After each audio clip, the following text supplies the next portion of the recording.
President-elect Obama's transition team today is downplaying reports of trouble in its vetting of the Clintons.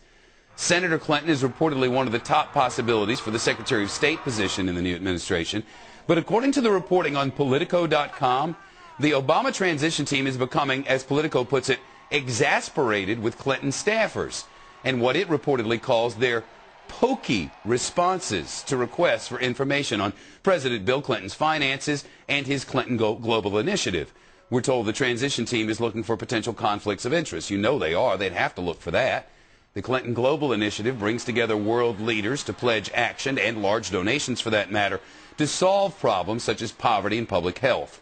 Today, a senior aide to the Obama transition team says not to read too much into these reports.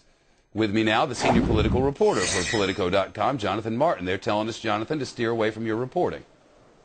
Well, that wouldn't be the first time, and probably isn't going to be the last time that this transition or this administration will be doing that about our reporting or anybody else's, Shep. So that's part of the course. You know what? Leaks happen. And your reporting has been pretty solid. You're citing two sources here. Tell me what this infighting is about. The Clintons are going kind of in a slow pace, not wanting to give things up. Well, look, you have to understand the culture of these two competing personalities, Obama and Clinton.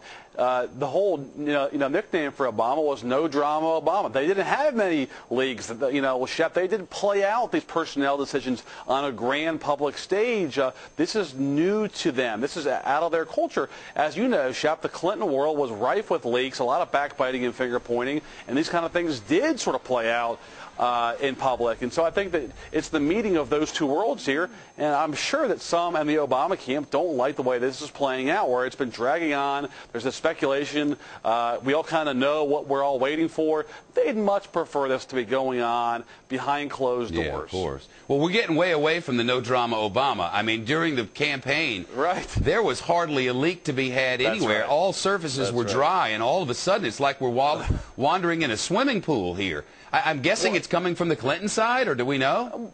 Well, I think in general, Shep, it's because they're broadening their circle, and when you're bringing more folks in, and when you're, creating an administration, you're involving more personalities, and when that happens, things are bound to get out. It's different than a very tight-knit campaign where you've got folks that are exclusively loyal to the principal, and you got a handful of folks in the room making the decisions. It's a very different ballgame. But this is more like the sort of traditional Democratic model that we've seen. Usually, the sort of Republican model was to have the more disciplined, behind closed doors. Tell nobody anything ever, no matter what. That's Keep the doors clamped closed.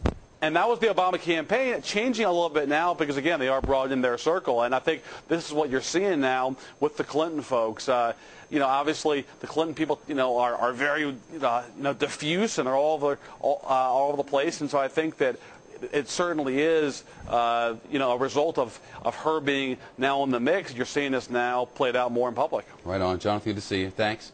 Thanks, Shep. All right. You go into the Magnolia Bowl. I shouldn't go there with him.